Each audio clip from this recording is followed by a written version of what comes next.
Olá, pessoal. Vamos para a segunda parte, então, da nossa aula de equilíbrio químico.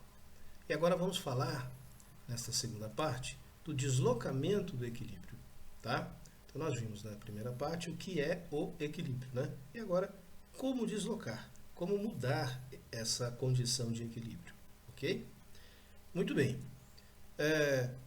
Primeiro temos que observar que são três os fatores principais que vão modificar o equilíbrio de uma reação: a temperatura, a pressão e a concentração. Vamos tratar separadamente de cada um desses fatores, a começar pela temperatura, ok? Vamos lembrar daquele nosso caso, né, de gás, um gás incolor, um gás castanho escuro. Nesse caso eu vou colocar aqui o gás NO2, que nós já conhecemos, que é um gás marrom, e o gás N2O4, que é incolor. Ok? Muito bem. Eles estão presos em um recipiente. Ok? Muito bom. Acontece que dentro desse recipiente vai existir uma transformação entre eles. O NO2 se transforma em N2O4. Mas só que o N2O4 também volta a ser NO2. Então eles estão em constante equilíbrio. Por isso aqui foi colocado o recipiente, eu coloquei ele maior, e fica uma cor assim meia, não incolor, mas ao mesmo tempo não é marrom, né? Tem uma corzinha aqui. Muito bem. Se eu aqueço, eu começo a deslocar o equilíbrio no sentido, observe a seta ali em cima que está ficando cada vez maior, para mostrar que o gás incolor está indo em direção ao gás marrom. E observe como, com o passar do tempo, o recipiente vai ficando cada vez mais escuro. Então, no aquecimento, eu desloco o equilíbrio no sentido NO2, que é um gás marrom. E isso é facilmente percebido porque há mudança de cor no recipiente, né? No gás que está dentro do recipiente. Se por acaso, depois disso, eu começo a resfriar a minha mistura, eu começo a deslocar o equilíbrio no sentido contrário. Então, ao resfriar a minha mistura, eu vou fazer com que o equilíbrio da reação vá em direção ao N2O4, que é um gás incolor. Eu não acrescentei gás, não tirei gás, eu não fiz nada. Eu só coloquei no fogo ou no gelo. Foi só isso que eu fiz. Coloquei para aquecer ou para resfriar.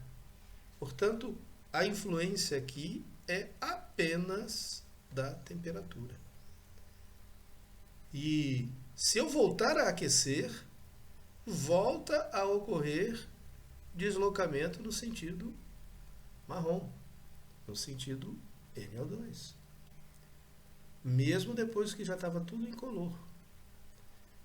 Volta a escurecer o recipiente, mostrando a formação do gás marrom. Se eu resfrio mais uma vez vai mudar a substância em direção ao gás incolor, que é o N2O4, e o recipiente vai ficando cada vez mais clarinho, mais transparente, mais incolor. Ou seja, isso aqui pode ser indefinidamente. Eu posso fazer essa mudança. Eu aqueço, fica marrom, eu resfrio, fica incolor. Isso aqui não para nunca. Portanto, eu consigo deslocar no sentido marrom ou no sentido incolor conforme eu altero a temperatura. Ok? Então, nesse caso, eu tenho uma primeira reação. E nessa primeira reação, ela é do incolor em direção ao marrom. como eu aqueço e favoreço esse sentido, então quer dizer que esse sentido absorve calor. Porque eu estou aquecendo, estou favorecendo. Então, quem absorve calor é reação endotérmica. Então, a reação endotérmica aqui é favorecida quando você aquece a reação. Ok? Muito bem. Quando eu resfrio, é o segundo caso, eu vou favorecer a reação marrom ficando incolor. Portanto, eu vou ter aqui uma reação que está liberando calor. Porque eu estou resfriando, então estou favorecendo a liberação de calor. Portanto, é uma reação exotérmica. Então, de uma forma geral, se eu tenho a reação NO2 se transformando em N2O4 em equilíbrio, nesta reação eu tenho, na verdade, duas reações acontecendo. Portanto, eu vou ter tanto uma reação de velocidade 1, que eu vou chamar de reação direta, que nesse caso seria do NO2, né? E uma reação inversa, que é do NO, né? Do NO2 e do N2O4. Então, a constante do equilíbrio aqui seria N2O4 sobre NO2, que é produto sobre reagente, o Kc. Ok? Muito bem. Então, nós vamos ter aqui a constante do equilíbrio dessa reação, que é de marrom indo para incolor, certo? Marrom indo para incolor. Então, significa que nós teríamos aqui N2O4 sobre NO2 ao quadrado.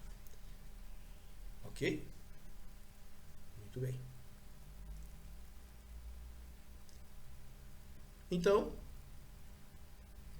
considerando que V2 é a reação inversa, que V1 é a reação direta, né? Ao aumentar a temperatura, eu desloco o equilíbrio para o lado que absorve calor, que é o lado endotérmico. E ao resfriar, eu favoreço o lado exotérmico, o que libera. Ok? Então essa seria a influência da temperatura no equilíbrio de uma reação. Mas e a pressão? Então vamos continuar com esse gás. Colocamos ele num êmbolo, né? Tipo uma seringa. E ele é marrom. Tá lá. Ok? Aí eu vou fazer o seguinte, eu vou começar a apertar esse êmbolo. Então imagina, o êmbolo é móvel, como se fosse uma seringa, mas com a parte final dela fechada, né? Aqui embaixo fechado. Então o gás não tem por onde sair, nem pelo êmbolo. E aí eu começo a apertar, ó. Começo a apertar.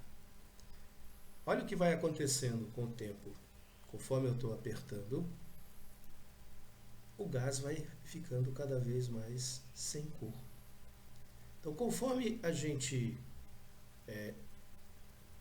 exerce uma força sobre o êmbolo, a gente está aumentando a pressão desse gás, né?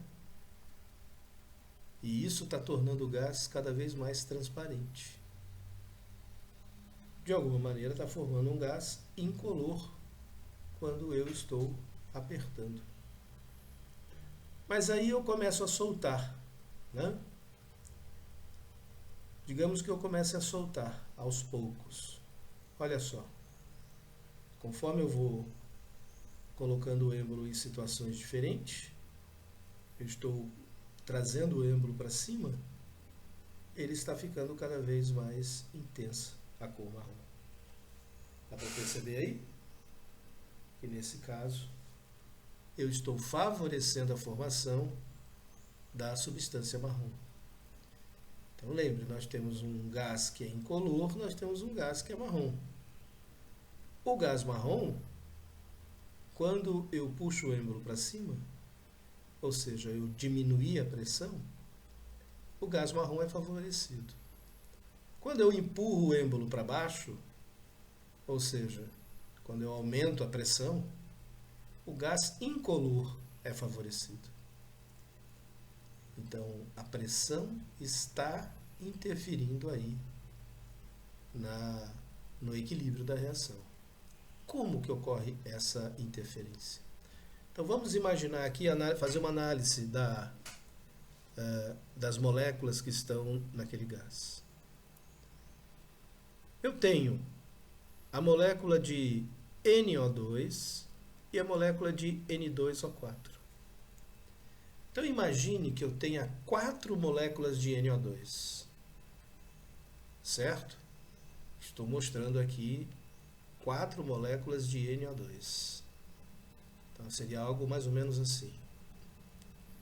E aqui 2 moléculas de N2O4. Por que eu coloquei 2 moléculas de N2O4? Porque com 4 moléculas de NO2 eu consigo formar 2 moléculas de N2O4. Entenderam?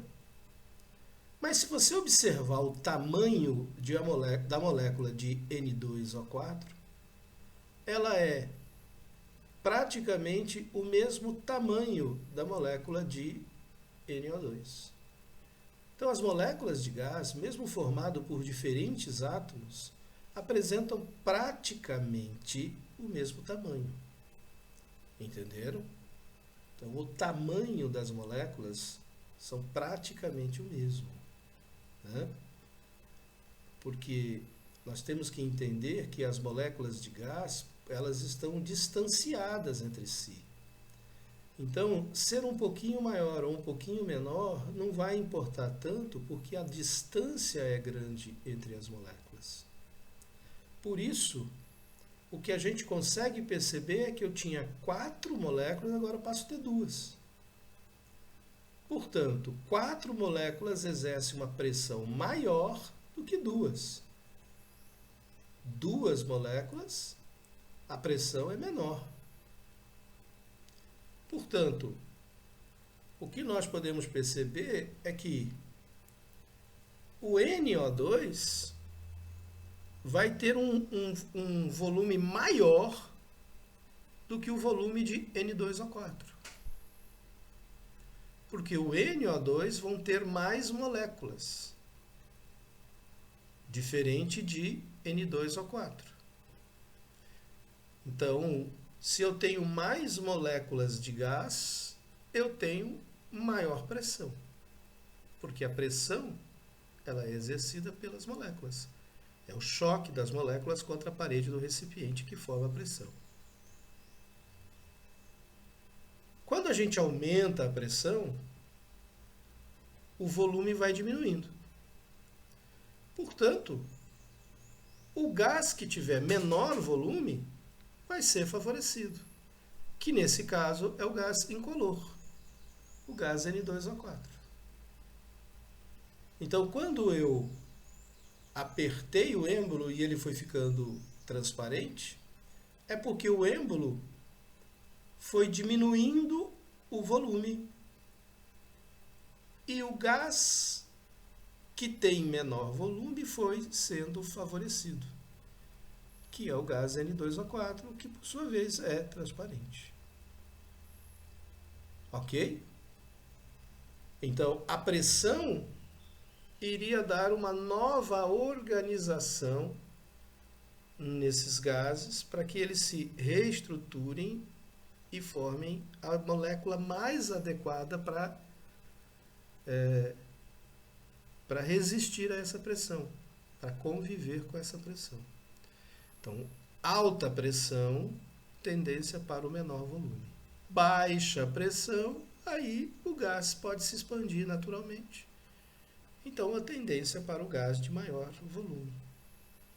Então, por isso que quando eu soltei o êmbolo e ele subiu, significou que ele deu espaço para a formação do gás de menor volume, né? de maior volume, perdão, que é o gás NO2. Ok. Então, só para a gente entender, ó, aqui seria uma molécula de NO2. E aqui a molécula de N2O4. Então, são moléculas de praticamente o mesmo tamanho. Tá? Então, as moléculas de um gás, mesmo formado por diferentes átomos, vão ter o mesmo tamanho. Ok? Muito bom. Então era isso que nós tínhamos para hoje. Até a próxima.